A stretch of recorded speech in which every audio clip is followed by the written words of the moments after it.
Welcome back to the Midwest Brew Review. We have a excellent edition for you guys today.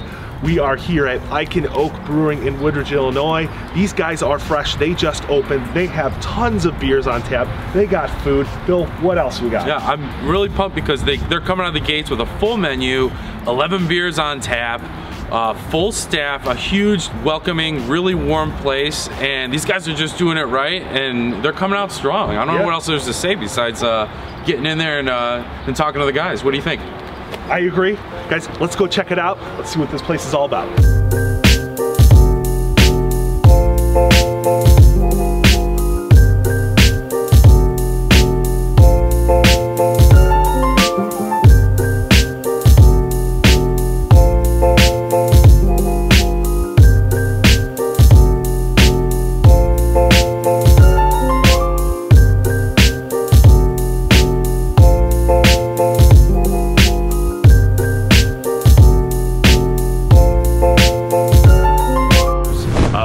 Head brewer Nathan here.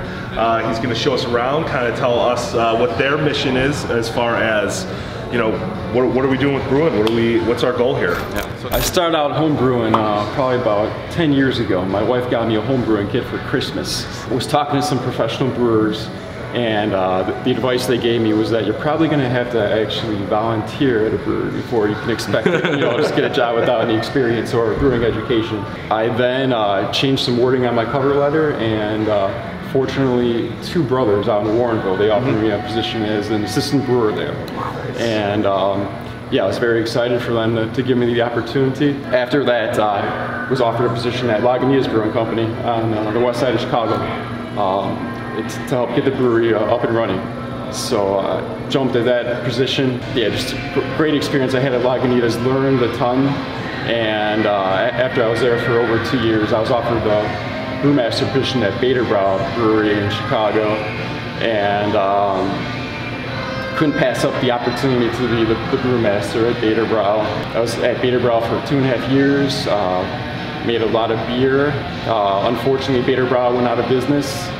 And here I am at Ike Oak. What I'm very excited about at Ike Oak is that I'm brewing a lot smaller batches than I was able to brew at the other places I was at. So our fermenters at Lagunitas were 750 barrels, and we had about 80 of them at the time that I left. So to put that into comparison, the small fermenters we have down there are 10 barrels. So, so it was 75 times bigger tank, so up to the 50-foot ceilings. How was it scaling down, going from a big boy to a small place? Yeah, so it wasn't too difficult because I started out as a home brewer. So, right. So you started off on 5-gallon batches. Right. You see how to scale it up on on an incredibly big scale, and then now, I'm kind of going back down. It's cool that you're taking all different experiences from your career, and I love that brewing's like such an artisan job. Like you had to start like probably cleaning the floors and canning and bottling, and you had to work yourself all the way to the top. You weren't even getting paid. Yeah.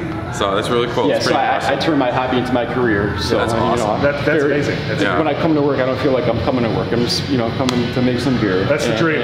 Everybody, not everybody, most people like to drink beer and they love to talk about beer. So happy to talk about beer and make beer that people like to drink.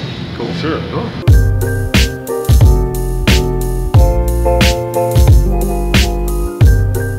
So we've got 3 20-barrel fermenters here and 3 10-barrel fermenters further down there.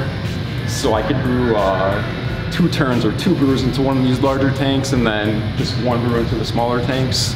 And then we've got those awesome looking double stacked bright tanks or serving tanks there. So there's 8 of those, and we've got 11 beers on tap. So I also have a small walk-in cooler around the corner there. So I've got 3 kegs on tap in that walk-in cooler. We've also got a cider in there from a local cider maker, and we have 4 draft cocktails on tap as well. What was the thought about serving right out of the tanks? Because they see some brewers are kegging or packaging and then serving. What was the thought behind that? We thought it was just a really cool backdrop. Yeah, it's pretty awesome. Yeah. you don't really walk into too many brew pubs and see something like that. So we have got no mill here, so we've got to buy our malt pre-milled. And so I usually get the malt from Country Malt. Another main supplier is Brewer Supply Group. And so I'm using Canada malting, 2-row barley malt here. Yeah, so most of the malt I use is malted barley, but I could also use malted wheat or flaked wheat, flaked oats, malted rye. This is a special roast malt, so it's a little darker in color. It's got a little more of a roasty character. You could actually eat this too. And then moving on here, there's some chocolate malt, which is even more roasted. And no, it doesn't actually have chocolate in it, but gives off the roasting process the maltster uses gives the just like coffee. It smells and tastes a lot like coffee. This is some Horizon hops. Most of the hops I get are from the Pacific Northwest. And I actually used to grow hops in my home back when I was a home brewer. I had 7 different varieties of hops growing. That's how you cut the cost down. Yeah, exactly. save your yeast, grow your own hops.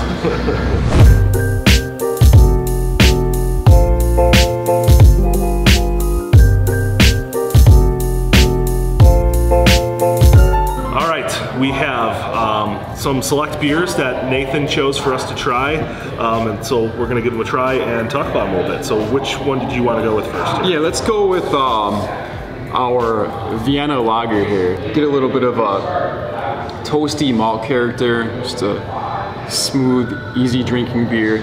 Usually when I'm doing a flight, I like to start with the lighter colored beers and go towards the darker. But in this case, this is the only lager I've got in this flight of 5 here, so I wanted to have the delicate flavors of the lager first. Yeah, it's got a beautiful caramelly malt. Yeah, it's just got that little subtle toast to it. I like it. Yeah, it's kind of similar to Negra Modelo. Right, I've heard that comparison before. Like Mexican lagers are derived from that German, that Vienna, that classic Vienna lager. So yeah, the Austrians are actually ruling over Mexico in the mid to late 1800s for a little bit. So they sent some brewers there, and then they brought that Vienna style over there. Get a history lesson too. How about it? So next here we've got a Gose, and the aroma you get out of this one isn't what you typically expect for a Gose. It's really bright. Sometimes we get the Gose style from breweries and they overdo the tartness. This is nice and delicate. It seems like it's meant to be the style, and it's not. So what I was going for here was a key lime pie. Right. So you get some citrus. There's a little bit of vanilla and graham cracker right here. It's very bright. So I like that. I'm getting the sea salt on the taste, and I'm getting when I'm exhaling, I'm getting that graham cracker taste. I feel like it's very nice. Next, we've got a pale ale. Oh, that smell on the nose. But it doesn't finish like a typical pale ale. So what I did here is I added some passion fruit flavored green tea and some citra hops. So it's got a pretty pronounced tropical fruit flavor, almost like passion fruit, peach. This is another summer, like, refreshing type beer. Yeah, it's got a nice, like, fruity kind of note to it on the nose, but it drinks a lot different. It's interesting. But this was an old homebrewing recipe from about 10 years ago. Oh, really? That's cool.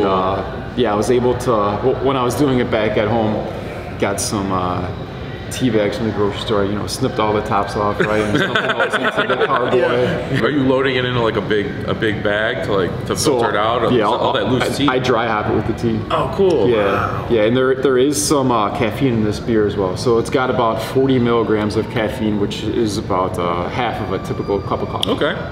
We've got another hoppy beer here. This is our milkshake style IPA. So there's some lactose in here and loads of hops, and there's also some pineapple in here. Yeah, I get the pineapple right away.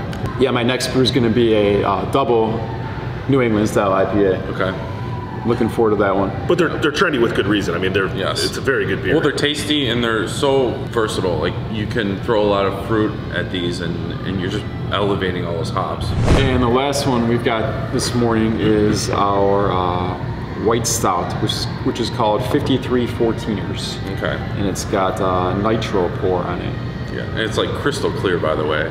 Espresso and vanilla and chocolate in here. Oh, I love it.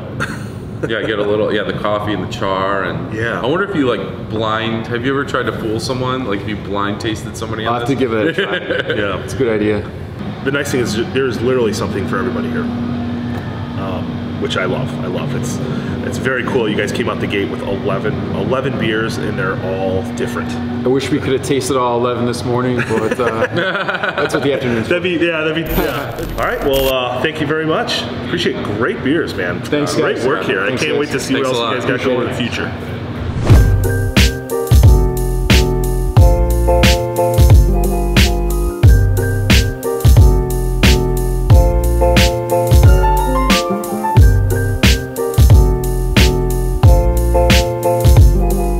We're here with Ed, owner of Ike Oak. Ed, can you tell us a little bit about the story of this place, how it came to be? Sure.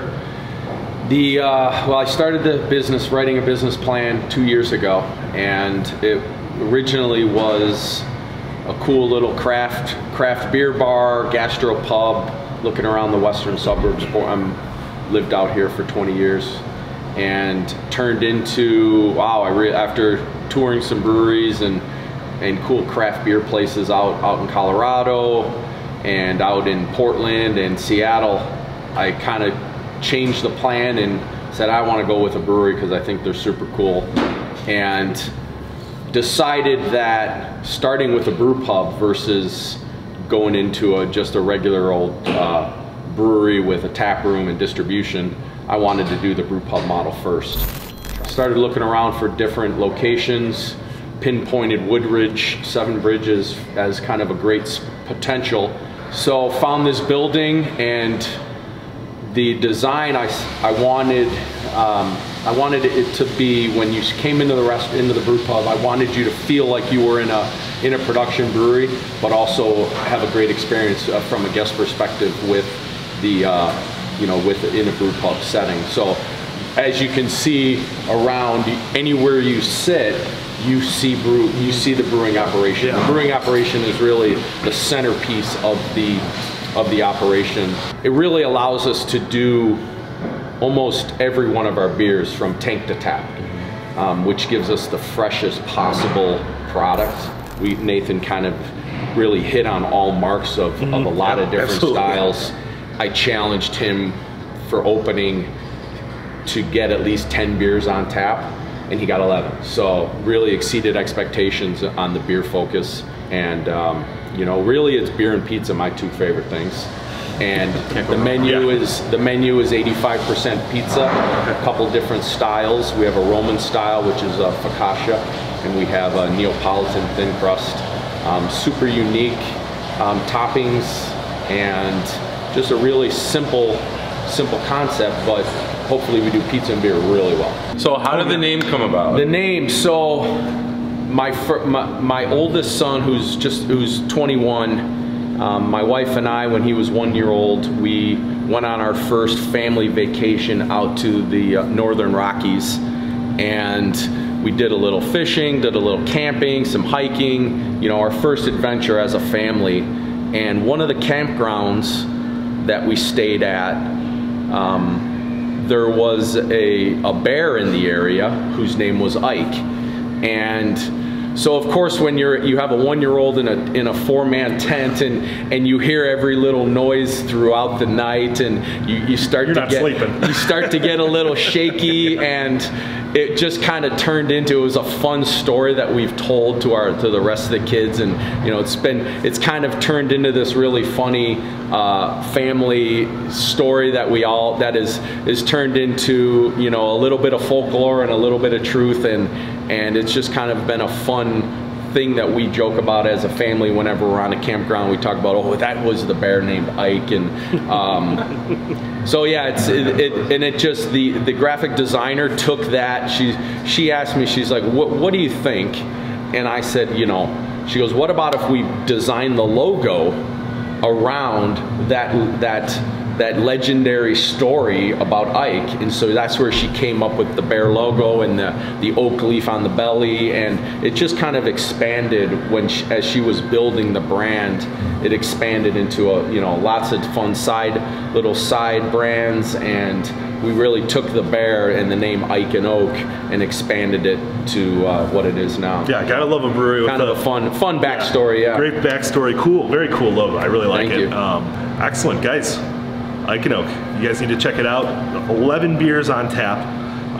Tons of food in-house. You don't have to order in. Beautiful atmosphere. Bring the family. Guys, we're in Woodridge, Illinois, and we'll see you next time.